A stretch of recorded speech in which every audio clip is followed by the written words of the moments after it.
자, 오늘은 베드로전서 3장 18절부터 22절 말씀까지 우리 함께 한 음성으로 함께 읽겠습니다. 그리스도께서도 단번에 죄를 위하여 죽으사 의인으로서 불의한 자를 대신하셨으니 이는 우리를 하나님 앞으로 인도하려 하심이라. 육체로는 죽임을 당하시고 영으로는 살리심을 받으셨으니 그가 또한 영으로 가서 거기에 있는 영들에게 선포하시니라.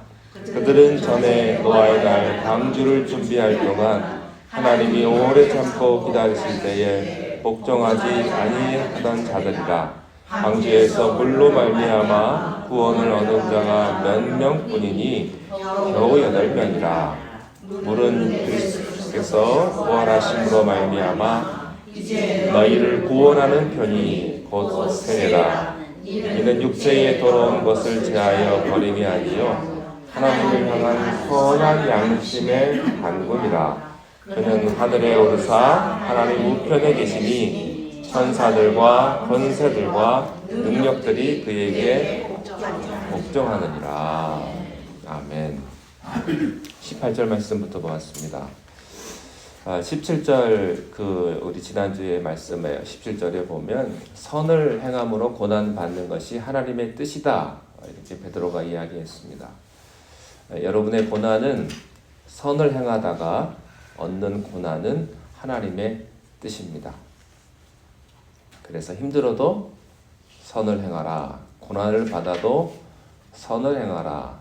선을 행하는 것이 보상이 없을 수도 있고 또 인정받을 수 없을지라도 그래도 선을 행하라, 이렇게 말씀하십니다. 어떻게 보면 여러분의 신세가 딱딱합니다. 왜냐하면 고난을 받아도 선을 행해야 되기 때문에, 그게 하나님의 뜻이기 때문에 우리가 선을 행해야 합니다. 모든 게 그렇죠. 제일 중요한 건 이게 옳으냐 틀리냐가 중요한 게 아니고 하나님의 뜻이냐 아니냐가 제일 중요한 겁니다. 내 생각에는 이게 옳은 것 같고 내 생각에는 이게 틀린 것 같지만 거기에 여러분들이 판단 기준을 두시면 안 됩니다. 이게 하나님이 기뻐하시는 일인가, 성경이 그렇게 말씀하고 계신가, 그게 가장 중요한 거죠. 자, 18절 말씀해 보니까 그리스도께서도 단번에 죄를 위하여 죽으사 의인으로서 불의한 자를 대신하셨다, 이렇게 말씀합니다. 선을 위해서 고난을 받아도 된다. 선을 행하다가 고난 받는 것이 하나님의 뜻이다, 이렇게 이야기한 다음에 그 다음에 그리스도 얘기를 합니다. 베드로는 고난 받는 것이 하나님의 뜻이다라고 말을 하면서 우리에게 어떤 위로를 하냐면 그리스도께서도 주님께서도 고난 받으셨다는 것입니다. 그리스도의 고난은 무엇입니까? 여기 말씀해 보니까 의인으로서 불의한 자를 대신하신 고난이었다 하는 겁니다. 그러니까 하나님은 전혀 아무것도 안 하시고 너희들 가서 고생해, 이게 아니고 하나님이 아들을 보내셔서 그 아픔을 다 하신 다음에 너희도 나를 따라와, 이렇게 말씀하시는 겁니다. 그러니까 나를 따라오라는 것하고 너희들 가서 하라는 것하고는 완전히 다른 거죠. 여러분, 그리스도의 고난은요, 의인으로서 불의한 자를 대신해서 죽으신 고난입니다. 사람은요, 상대방의 깊이나 상대방의 그 고난의 깊이나 아픔을 다 이해할 수가 없습니다. 왜냐하면 자기가 아니기 때문에. 어느 정도 공감은 하겠죠. 어느 정도. 자기가 감기가 걸리면 굉장히 힘든 거고 고통스러운 건데요. 다른 사람이 암에 걸렸다는 것은 그저 보통 일이라고 생각을 할 수가 있어요. 왜냐하면 자기 일이 아니니까, 남 일이니까. 어느 정도 공감은 할 수 있겠습니다만, 그러나 직접 당해보지 않았기 때문에 그 모든 것을 공감할 수는 없는 거죠. 다른 사람의 그 아픔을 어떻게 공감하겠습니까? 그러나 우리 구주 예수님은 당하셨기 때문에 이해하시고 알고 계신다는 겁니다. 여러분의 아픔도 예수님이 아시고 여러분의 고통, 여러분의 고민, 여러분의 아픔을 주님이 다 알고 계신다라고 하는 것입니다. 이런 거 있죠. 나만 당하면 되게 억울한데 누구누구도 당했어. 누구누구도 이런 일을 겪었어. 그러면 위로가 돼요. 내가 아무것도 못 먹고 하루 종일 굶었는데 다른 사람 다 굶었대. 그러면 왠지 견딜만 해져요. 왜냐하면 나만 그런 게 아니니까. 다른 사람도 그런 거니까. 그런데 사탄은요, 자꾸 뭐라고 우리에게 손가락질을 하냐면 나만 당했다고 그렇게 손가락질해요. 나만 왕따 시킨다고 그렇게 유혹합니다. 사실은 왕따 시킨 적도 없고 뭐 그렇게 소외시킨 것도 없는데 괜히 그런 마음이 들어요. 나만 소외된 것 같고 나만 사람들이 싫어하는 것 같고 왜 내 얘기만 하냐 이거. 왜 사람들이 나를 이렇게 소외시키냐 이거예요. 모든 사람들이 다 나를 미워하는 것 같고 나만 제일 힘들고. 그런데 성경이 말하기를 그리스도께서도 당하셨다라는 거예요. 여러분, 주님처럼 왕따 당한 사람이 어디 있고, 주님처럼 소외받은 사람이 어디 있고, 주님처럼 고독하신 분이 어디 있어요? 제자들이 뭐 예수님 기도할 때 옆에 있었지 잠만 잤지 뭐 도움이 됐습니까? 주님 혼자셨어요. 그리스도께서도 이 길을 걸어가셨다고 하는 것입니다. 베드로는 지금 선을 행하다가 고통받은 성도들에게 그 고통이 복이다 이렇게 이야기하면서 예수님께서 그 길을 걸어가셨다고 이야기를 합니다. 물론 그리스도의 고난하고 우리의 고난하고는 다르죠. 본질은 완전히 달라요. 그러나 그 성격은 같아요. 그리스도의 대속의 고난과 본질은 다르지만 선을 행하는 것 또한 하나님 앞으로 인도함을 받기 때문에 성격은 같습니다. 예수님께서 단번에 죄를 위하여 죽으신 고난의 목적이 있어요. 여기 18절에 보니까 우리를 하나님 앞으로 인도하려 하심이라. 우리를 하나님 앞으로 인도하려 하심이라. 여러분, 그러므로 낙심하지 않게 되시기를 바랍니다. 자, 그러면 이렇게 고난 받으신 주님이 어떻게 되셨습니까? 마지막 22절로 한번 넘어가 보겠습니다.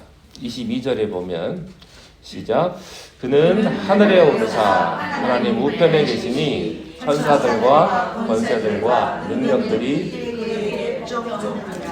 네, 여러분, 주님은 이 땅에서 고통을 당하셨지만 하늘에 오르사 하나님 우편에서 하나님과 동등됨을 취하시고 하늘에 올라가셔서는 하나님과 동등됨을 취하시고 모든 천사와 권세들과 또 능력자들 앞에서 그들이 그 앞에서 복종한다고 하는 것입니다. 바로 예수 그리스도의 승리를 이야기하고 있는 것이죠. 이것이 바로 우리들의 소망인 것입니다.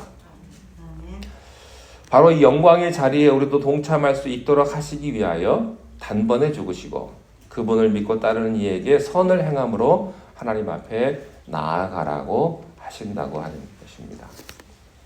자, 19절과 20절 한번 다시 한번 보실까요? 19절, 20절. 자, 시작.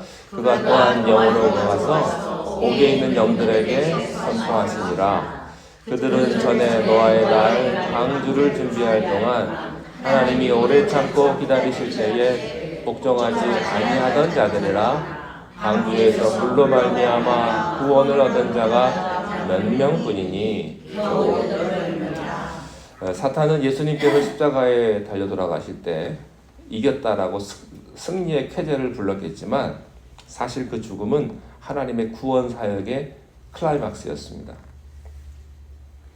주님이 십자가에서 이렇게 말씀하셨죠. 내가 다 이루었다. 내가 다 이루었다. 이렇게 말씀을 하셨는데 그때 아마 사탄은 실수를 깨달았을 겁니다. 근데 이 사건은요, 우리에게만 알리는 것이 아니고 19절에 보니까 옥에 있는 영들에게도 선포되는 온 우주적인 그런 영적인 사건입니다. 그러니까 여러분이 고난받을 때는 이렇게 외치세요. 내가 다 이루었다. 내가 성공했다. 내가 잘했다. 그렇게 여러분 말할 수 있기를 바라요. 여기서 이제 옥에 있는 영에게 선포한다 이런 말씀이 있는데 여기서의 선포는 전도가 아닙니다. 예전에 믿지 아니하는 자들에게 주는 기회도 아니에요. 이제는 기회는 없어요. 전도는 기회를 포함하죠. 그러나 여기서의 선포는 그런 것이 아닙니다. 이것은 완전한 그리스도의 승리를 선포하고 알리는 것입니다. 여기서 옥에 있는 자들이 누구냐? 그 다음 20절에서 이 옥에 있는 자들에 대한 설명을 하는데 어떤 사람이냐면 노아가 방주를 준비하는 동안에 복종하지 아니하던 자들이다 이렇게 이야기를 해요. 그들은 노아가 선을 행할 때 방주를 만들므로 선을 행할 때 비웃고 조롱하던 사람이다라는 것을 알 수가 있어요. 그러니까 여기서 알 수 있는 게 이겁니다. 선을 행한다는 것은 하나님의 말씀에 순종하는 것이다 라는 것을 알 수가 있어요. 자, 그러면 왜 베드로가 여기서 노아 시대 왜 그 사람들을 언급을 했을까 하는 겁니다. 왜냐하면 그들은 불순종으로 믿지 못하고 심판받은 대표적인 모습들이기 때문에 그런 거예요. 예수님께서 십자가를 통해서 죄와 사망을 멸하셨을 뿐만 아니라 악한 세력을 이기셨다고 하는 것을 그 비방하는 자들을 보여주심으로 또 선포하심으로 그들로 부끄러움을 당하게 하셨다고 하는 것입니다. 이것이 그리스도에 대한 보상이고요. 또 비방하는 자들에 대한 심판이었던 것입니다. 의로운 고난을 통해서 승리하신 그리스도처럼 노아처럼 하나님의 백성이 선을 행하다가 고난 받는다 할지라도 승리하게 되고 있다. 승리할 것이다라고 하는 것을 베드로가 지금 말하고 있는 겁니다. 노아가 조롱받았어요. 얼마나 조롱받았겠습니까? 늙은 미친 영감탱이 방주를 산에다가 짓는다고 말도 안 된다고 사람들이 다 웃고 지나갔을 겁니다. 근데 하나님은요 홍수를 통해서 그의 삶을 증명하셨습니다. 선을 행하다가 고난당하지만 여러분 그 끝은 승리고 영광이라고 하는 것입니다. 혹시 지금 선을 행하시다가 낙심하는 분 계십니까? 하나님의 말씀에 순종하다가 낙심되는 분 계세요? 아무도 알아주지도 않고 내가 기도는 그렇게 하지만 상황은 나아지지 않고 내가 아무리 그 사람을 위해서 기도해도 그 사람은 전혀 목석같이 변하지도 않고 낙심되십니까?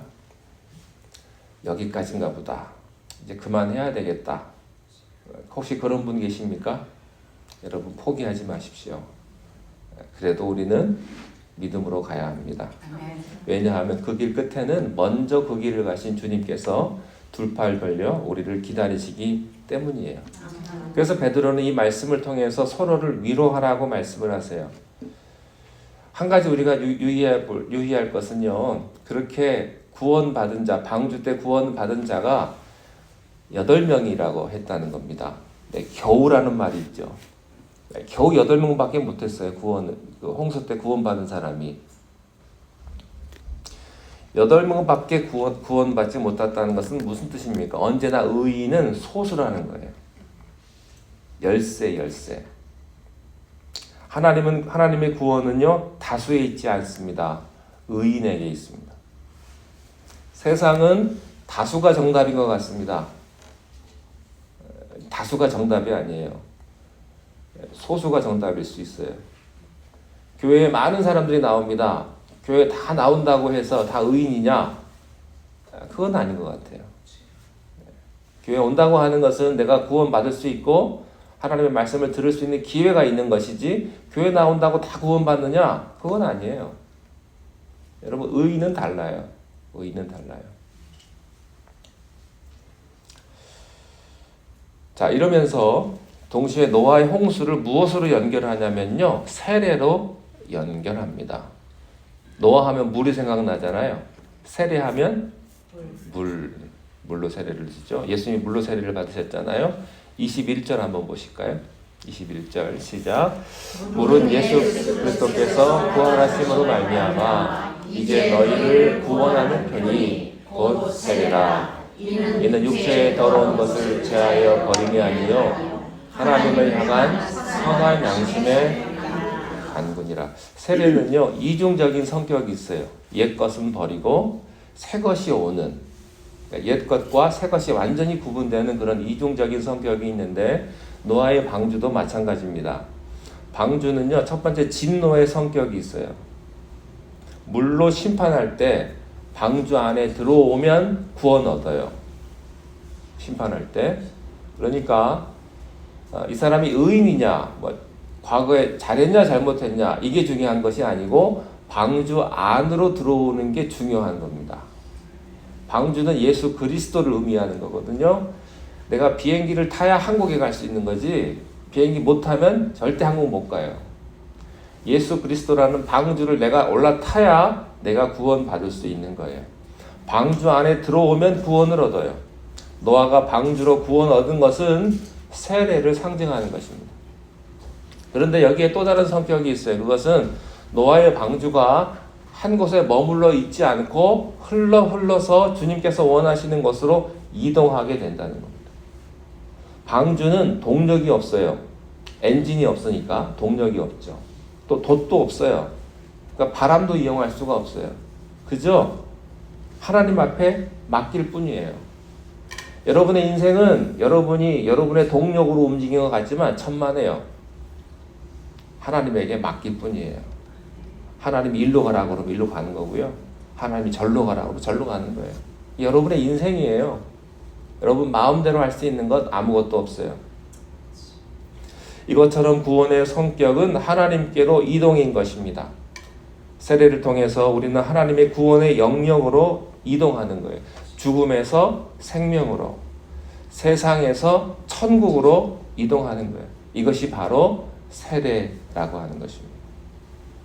우리가 물로 세례를 받았다는 것은 죄에서는 죽고 하나님에 대해서는 살아나는 것처럼 물이 심판할 때 물로 구원을 얻고 하나님께로 향하게 되는 것입니다. 하나님께로의 이동이에요. 왜 베드로가 이런 말을 하느냐? 그것은 우리가 구원을 받고 세례를 받았지만 거기에 만족하지 말고 선한 양심을 가지고 하나님에게 가라고, 그것이 선행이라고 이야기를 하고 있습니다. 그리고 고통이 따르더라도 어렵더라도 주님을 생각하면서 행해라, 순종하라고 말씀을 하시는 것이죠. 여러분, 우리의 선행에는 고통이 동반됩니다. 어렵고요, 힘들죠. 예수 믿는 것 편하지 않아요. 쉽지 않습니다. 여러분, 예수 믿으면 천국 가니까 쉽다, 나 믿지 그러고 천국 간다, 그게 아니에요. 예수 믿는 건 뭔가가 따라오는 거예요. 결코 쉬운 게 아니에요. 여러분, 내가 사랑하는 사람하고 결혼하면 행복 시작, 고통 끝입니까? 그때부터 진짜 고통이 시작되는 거지. 결혼을 하고 애를 낳아야 그때부터 고통이, 진짜 인생이 시작되는 거 아니겠어요? 그것을 다 지나가는 거 아니겠습니까? 신앙생활도 마찬가지예요. 여러분, 주일날 잠깐 와가지고 예배만 드리고 가는 분들은요, 죄송하지만 이걸 모르는 거예요, 깊이를. 일주일 내내 세상하고 살다가 잠깐 와가지고 좋은 말 듣고 좋은 얘기다 라고 듣고 가시는 분들은요, 신앙의 깊이를 모르는 분들이라니까요. 여러분, 우리의 믿음, 우리의 선행에는 고통이 동반돼요. 어렵고 힘들어요. 그러나 그 고통 중에 하나님의 선하심을 경험하는 축복이 있다라고 하는 것입니다. 주님은 여러분과 함께 하십니다. 여러분, 선하신 하나님의 축복을 다 경험하시는 복된 여러분 다 되시기를 바랍니다. 기도하겠습니다.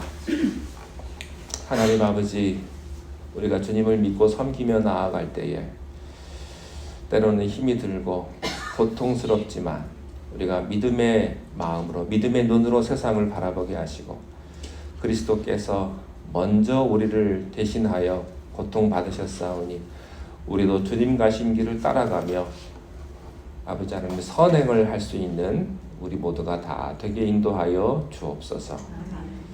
예수님의 이름으로 기도하옵나이다. 아멘.